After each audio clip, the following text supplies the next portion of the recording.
Okay guys, good morning. Meron akong customer na tumawag sa atin para patay ng sapatos. Ito po guys, magandang klase siya, matibay.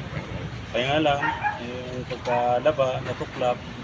Para patibayin natin ito guys, para mas magandang tignan.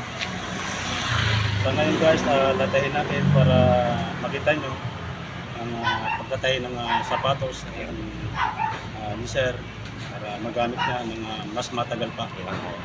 So guys, panoorin nyo para kung paano magtahi ng mga sapatos.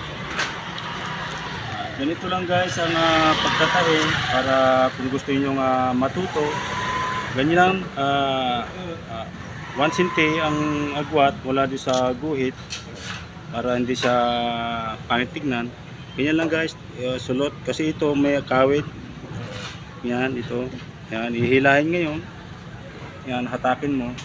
Tapos isulot dito sa isang tali, hilahin mo to. Tapos hatakin mo ulit. Ganyan. Madali ito guys kung gusto niyo matuto ang pagtatahi ng mga sapatos. Para sa ganun meron kayong pinagkakaabalahan. Para hindi kayo mailit sa inyong mga sarili. Yung willing lang na matuto. Maganda rito guys pag natutunan nyo.